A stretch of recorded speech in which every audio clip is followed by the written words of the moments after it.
আসসালামু আলাইকুম প্রিয় শিক্ষার্থী বন্ধুগণ, এইচএসসি আইসিটির আরো একটি ক্লাসে তোমাদের সবাইকে স্বাগতম। আশা করি তোমরা সবাই অনেক ভালো আছো এবং গত ক্লাস খুব আনন্দের সাথে এনজয় করেছো। আজকে আমাদের আলোচনার বিষয় হচ্ছে ভার্চুয়াল রিয়েলিটি এবং ভার্চুয়াল রিয়েলিটি সম্পর্কে আমরা বিস্তারিত জানবো। ভার্চুয়াল রিয়েলিটির তথ্য এবং রিয়েলিটি আসলে কি জিনিস সে ব্যাপারে তোমাদেরকে আমি ধারণা দেবো ইনশাআল্লাহ। তো এই জায়গাতে দেখো ভার্চুয়াল রিয়েলিটি একটি ইতিহাস লেখা আছে, যা আমি তোমাদেরকে এই মুহূর্তে পড়াবো না, তোমরা এটা পড়ে নিও, কারণ এগুলো পড়াতে গেলে ভিডিওটা বা ক্লাসটা অনেক বড় হয়ে যাবে। হ্যাঁ, এবং ভার্চুয়াল রিয়েলিটির জনককে সেটাও তোমরা পড়ে নিও। বাস, আমার মূল থিম বা মূল ফোকাসের জায়গাটা হচ্ছে যে ভার্চুয়াল রিয়েলিটি কাকে বলে। ঠিক আছে, উত্তর হচ্ছে ভার্চুয়াল রিয়েলিটি এর শাব্দিক অর্থ হলো অনুভবে বাস্তবতা বা কল্প বাস্তবতা। প্রকৃত অর্থে বাস্তব নয়, কিন্তু বাস্তবের চেতনা উদ্রেককারী বিজ্ঞান নির্ভর কল্পনাকে ভার্চুয়াল রিয়েলিটি বলে। ভার্চুয়াল রিয়েলিটি মূলত কম্পিউটার প্রযুক্তি ও সিমুলেশন তত্ত্বের উপরে প্রতিষ্ঠিত। ভার্চুয়াল রিয়েলিটিতে ত্রিমাত্রিক বা 3D ইমেজ তৈরির মাধ্যমে অতি অসম্ভব কাজও করা সম্ভবপর হয়। কল্পনার পাখায় ভর করে ইচ্ছে করলে চাঁদের মাটিতে হেঁটে আসা, প্রশান্ত মহাসাগরের গভীরতম অঞ্চলে ঘুরে আসা, মানুষের মস্তিষ্কের নিউরাল সংযোগের উপর দিয়ে হাঁটা, কিংবা জুরাসিক পার্কের সেই অতিকায় ডাইনোসরের তারাও খাওয়া যায়। আচ্ছা, এতটুকুতে অনেকেই বুঝতে পেরেছো এবং অনেকেই বুঝতে পারোনি। যারা বুঝতে পেরেছো আলহামদুলিল্লাহ, আর যারা বুঝতে পারোনি চিন্তার কোনো কারণ নেই, আমি তোমাদেরকে বোঝাচ্ছি। ব্যাপারটা ভাবো তো, ভার্চুয়াল মানে কি? ভার্চুয়াল মানে যা বাস্তব নয়, আবার রিয়েলিটি মানে হচ্ছে যা বাস্তব। মানে ব্যাপার হচ্ছে যে এমন একটা বাস্তব যে বাস্তবটা আসলে বাস্তব নয়, অবাস্তব। ঠিক আছে, কোনো একটা জিনিস অবাস্তব, কিন্তু সেই জিনিসটা তুমি যদি দেখো তাহলে তোমার কাছে সেটা বাস্তব মনে হবে। এটা হচ্ছে ভার্চুয়াল রিয়েলিটি।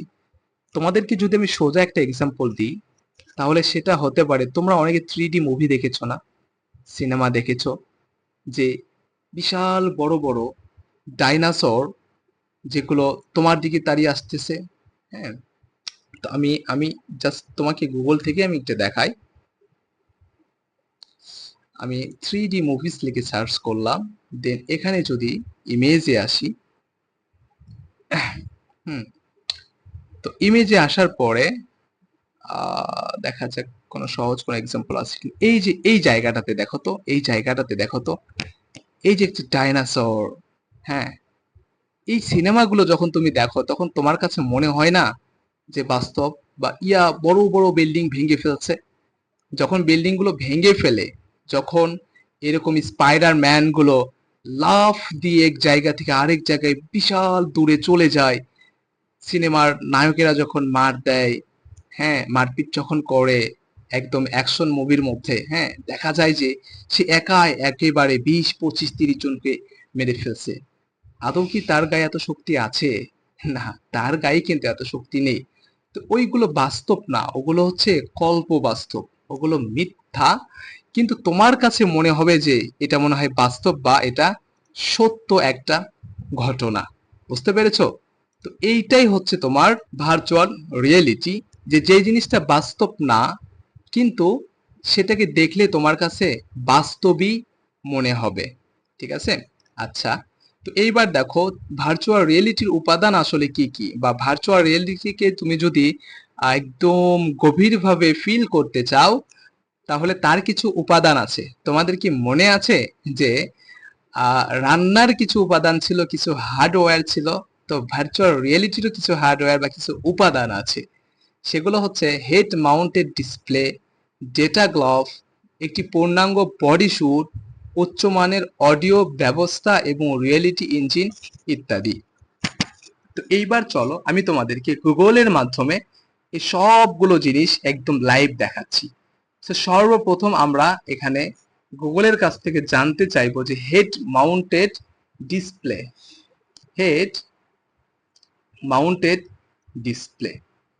তো হেড মাউন্টেড ডিসপ্লে লিখে সার্চ করে আমি যখন ইমেজে যাচ্ছি, তখন তুমি দেখো এই যে এই ধরনের যে একটা চশমা, একটা হেড মাউন্টেড, দেখো হেড মানে মাথা, যেটা চশমা চোখের ওপর দিয়ে দিচ্ছে, এই যে এইটা। আমার মনে হয় এই জিনিসটা তোমরা অনেকেই দেখেছো।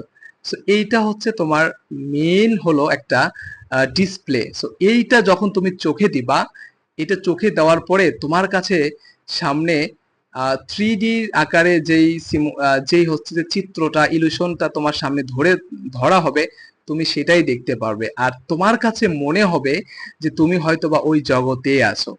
এইটা হচ্ছে তোমার হেড মাউন্টেড ডিসপ্লে। এরপরে কি আছে? এরপরে হচ্ছে ডেটা গ্লোভ। তো চলো আমি গুগলকে জিজ্ঞেস করি হচ্ছে যে ডেটা গ্লোভ আসলে কেমন বা কি দেখতে। ডেটা গ্লোভ থেকে সার্চ করলাম, দেন ইমেজে আবার চলে গেলাম। So, এইবার তুমি দেখো গ্লোভ, এই যে দেখো হাতে যেই গ্লোভটা ব্যবহার করেছে এবং এর সাথে অনেকগুলো হচ্ছে যে সার্কিট আছে, অনেক কিছু আছে। তো এইটা হচ্ছে ডেটা গ্লোভ। এইবার চলো আমরা পরেরটা দেখি। 3 নাম্বারটা হচ্ছে একটি পূর্ণাঙ্গ বডি স্যুট। বডি স্যুটটা আসলে কি বা দেখতে কেমন, এটা যদি আমি গুগলকে জিজ্ঞেস করি তাহলে দেখো গুগল আমাদেরকে দেখাবে। এবার আমি ইমেজে চলে যাচ্ছি এবং এই জায়গা থেকে তুমি খেয়াল করে দেখো যে একজন মানুষ সে কিছু জামা পরেছে, এই জামাগুলোকে বলা হয় বডি স্যুট। ঠিক আছে? তো হেড মাউন্টেড ডিসপ্লের মাধ্যমে তোমার চোখকে কন্ট্রোল করা হলো, ডেটা গ্লোভস এর মাধ্যমে তোমার হাত কন্ট্রোল করা হলো। এইবার তোমার হচ্ছে যে শুটের মাধ্যমে তোমার পুরো বডিকে কন্ট্রোল করা হচ্ছে। ঠিক আছে? এরপরে উচ্চমানের অডিও ব্যবস্থা। হ্যাঁ, তো ওই তুমি যদি থিয়েটারের মধ্যে ঢোকো তাহলে দেখবে যে ওখানকার কি এমন একটা অডিও, যখন কোনো কিছু ভেঙে যায় তো তখন মনে হচ্ছে যে একদম তোমার চোখের সামনেই ভেঙে যাচ্ছে, তোমার কাছে ভেঙে যাচ্ছে। বা তোমার হচ্ছে 3D মুভিগুলোর মধ্যে যদি তুমি খেয়াল করো যে কোনো একটা ডাইনোসর তার পাখা দিয়ে উড়াল দিয়ে আসতেছে এবং তার পাখার যে আওয়াজটা, ওই আওয়াজটা মনে হয় যে তোমার কানের সামনে দিয়ে এই পাখার আওয়াজ করে গেল। ঠিক আছে? তো যারা অনেক ভালো এবং দামি ইয়ারফোন ইউজ করো, হেডফোন ইউজ করো, এই হেডফোন ইউজ করে তোমরা যারা 3D সিনেমা দেখো, মুভি দেখো, তোমার কাছে মনে হয় না যে হচ্ছে যে কেউ যদি দূরে থেকে আসে তো ওই ছোট্ট ছোট শব্দগুলো তুমি শুনতে পারো? এটা হচ্ছে উচ্চ মানের অডিও ব্যবস্থা। বা বিশেষ করে তোমরা যারা ফ্রি ফায়ার বা এই ধরনের যে গেমগুলো আছে, যখন এনিমি গুলো আসে অনেক দূরে থেকে, তারা যখন তোমাদের কাছে আসে তখন তাদের পায়ের ধাপ তুমি শুনতে পাও না? শুনতে পাও কিসের মাধ্যমে? ওই হেডফোনের মাধ্যমে, কারণ সেই হেডফোনটা উচ্চমানের অডিও ব্যবস্থাকে সাপোর্ট করতে পারে। এরপর হচ্ছে রিয়েলিটি ইঞ্জিন। এই জগৎটাকে অনুভব করার জন্য একটা ইঞ্জিন প্রয়োজন পড়ে। হ্যাঁ, সো ওই ইঞ্জিনটা হয়তো তোমার কাছে থাকবে না, ওইটা মেইন যারা এই জিনিসটাকে কন্ট্রোল করবে তাদের কাছে থাকবে। ওকে, সো এইবার আসো, আসলে এই জিনিসগুলো যদি তুমি ফিল করো বা এই জিনিসগুলো তুমি যদি ব্যবহার করো তাহলে তোমার কাছে কি কি মনে হবে বা কেমনটা লাগবে। ঠিক আছে? তো সেটা হচ্ছে যে ধরো তুমি হেড মাউন্টেড ডিসপ্লে তুমি চোখে দিলা, এরকম একটা ডিসপ্লে চোখে দেওয়ার পরে তুমি তো সামনে এখন ওই আলাদা একটা জগৎ দেখতে থাকবে। বডি স্যুটটা যখন তুমি গায়ে দিলা তখন তোমার কাছে মনে হবে যে তোমার পুরো শরীরটা এখন ওই জগতের মধ্যে, তোমার সামনে যে জগৎটা আনা হচ্ছে ওই জগতের মধ্যে তুমি বসবাস করছো। এরপরে তোমার যে হাতে যদি এই ডেটা গ্লোভসটা দেওয়া হয়, তো এই ডেটা গ্লোভস নিয়ে তুমি যদি ওই তোমার সামনে 3D যেই মানে ইমেজটা দেওয়া হচ্ছে সেখান থেকে যদি তুমি কোনো পানিতে হাত দাও তো তোমার কাছে মনে হবে যে তুমি সত্যি সত্যি পানিতে হাত দিচ্ছ এবং তোমার হাতে ঠান্ডা লাগবে।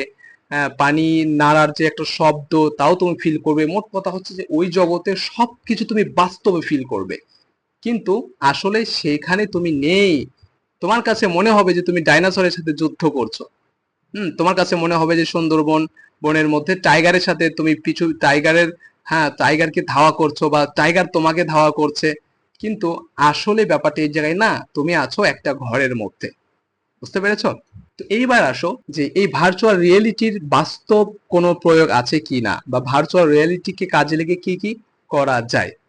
বিশ্বজুড়ে ভার্চুয়াল রিয়েলিটি প্রযুক্তির জনপ্রিয়তা দ্রুত বৃদ্ধি পাচ্ছে।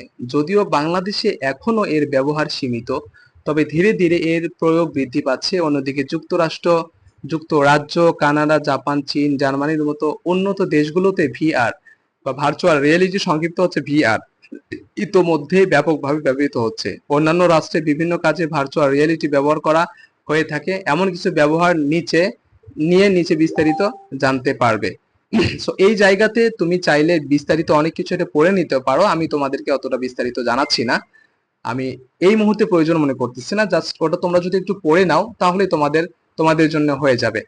আর এইটার যে বইটা তোমরা যারা আমার কোর্সে ভর্তি হবে তোমাদের জন্য আমি এইটার সম্পূর্ণ পিডিএফ তোমাদেরকে আমি দিয়ে দিব, ঠিক আছে? তো চিকিৎসা ক্ষেত্রে ভার্চুয়াল রিয়ালিটিকে ব্যবহার করা যাচ্ছে কিভাবে? যে তুমি ধরো নতুন একজন চিকিৎসা বা মেডিকেলে ভর্তি হয়েছো বা তুমি ডাক্তার হচ্ছ, কিন্তু তোমাকে তো অপারেশন করা শেখাতে হবে, তাই না? তো নতুন হিসেবে তুমি যদি একজন মানুষের পেট কাটতে যাও তাহলে তুমি অনেক কিছু ভুল করবে, তোমার দ্বারা ভুল হবে, তাই না? কিন্তু সেই জায়গাতে ভার্চুয়াল রিয়েলিটিকে কাজে লাগিয়ে তোমার সামনে এমন একটা জগৎ নিয়ে আসা হলো বা এমন একজন মানুষকে নিয়ে আসা হলো, তোমার কাছে ওটা সত্য মনে হবে এবং তুমি সে পেটটা কাটতে থাকবে, সেলাই করতে থাকবে, ঠিক আছে? তো ওই জায়গাতে ভার্চুয়াল একটা রিয়েলিটির মধ্যে তুমি কাজ করবে, কিন্তু প্রকৃতপক্ষে তুমি কোনো মানুষের অপারেশন করনি, বরং ভার্চুয়াল জগতের এমন একজন মানুষের অপারেশন করেছো যে মানুষটা আসলে সত্যিকারের অর্থে পৃথিবীতেই নেই, ঠিক আছে? এবং ড্রাইভিং প্রশিক্ষণ করা যায়, কার ড্রাইভিং প্রশিক্ষণ, বিমান চালনার প্রশিক্ষণও করা যায় এটার মাধ্যমে, সামরিক প্রশিক্ষণ দেওয়া যায়, বিনোদনের ক্ষেত্র, চিকিৎসা ক্ষেত্র, মহাশূন্য অভিযান, ঠিক আছে? তো ভার্চুয়াল রিয়েলিটির আরো একটা জিনিস তোমাদেরকে বুঝাই, আমি জাস্ট এখান থেকে একটা জিনিসই দিচ্ছি এবং মোস্ট ইম্পর্টেন্ট হচ্ছে এটাই যে ড্রাইভিং প্রশিক্ষণ। হ্যাঁ, তো ভার্চুয়াল রিয়েলিটির মাধ্যমে যে নিয়ম কানুন খুব সহজে আয়ত্ত করা সম্ভব। হ্যাঁ, আচ্ছা যাই হোক, বেশি কথা না বলে গুরুত্বপূর্ণটা যেটা সেটাই বোঝায়, সেটা হচ্ছে যে ধরো বর্তমান সময়ে ভার্চুয়াল রিয়েলিটির মধ্যে প্রশিক্ষণ দেওয়া যাচ্ছে তোমার ড্রাইভিং এ, ঠিক আছে? যেমন মনে করো যে এখনো অনেক অনেক জায়গা আছে যে জায়গাগুলোতে আসলে মেয়েরা যদি ড্রাইভিং শিখতে যায়, কার ড্রাইভিং শিখতে চায়, তাহলে একজন পুরুষের কাছে সে তো কমফোর্টফুল ভাবে শিখতে পারবে না, তাই না? তো তাদের জন্য কি করা হয়, তাদের জন্য ভার্চুয়াল রিয়েলিটির জন্য হচ্ছে যে ড্রাইভিং শেখার যেই যন্ত্রপাতিগুলো আছে সেগুলো সামনে বসানো হয় এবং তার কাছে তখন মনে হয় যে সে সত্যিকারের একটা গাড়ির ভিতরে আছে এবং সে সত্যিকারের একটা রাস্তার মধ্যে আছে, ঠিক আছে? তার সত্যিকারের রাস্তার মধ্যে আছে এবং সে যখন ড্রাইভিং করে তখন ওর ভিতর থেকে তাকে সিগন্যাল দেওয়া হয় যদি কোনো কিছু ভুল হয়। তো ধরো ব্রেক করতে বলা হচ্ছে, তো সেই জায়গাতে সে ব্রেক করলো না, ব্রেক না করলে কি হবে? সে অ্যাক্সিডেন্ট করবে, তাই না?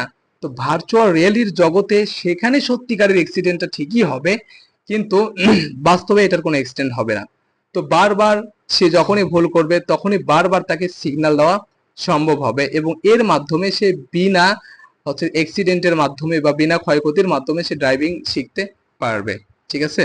তো তুমি যদি গুগলকে সার্চ করো, ধরো হচ্ছে যে ড্রাইভিং ট্রেনিং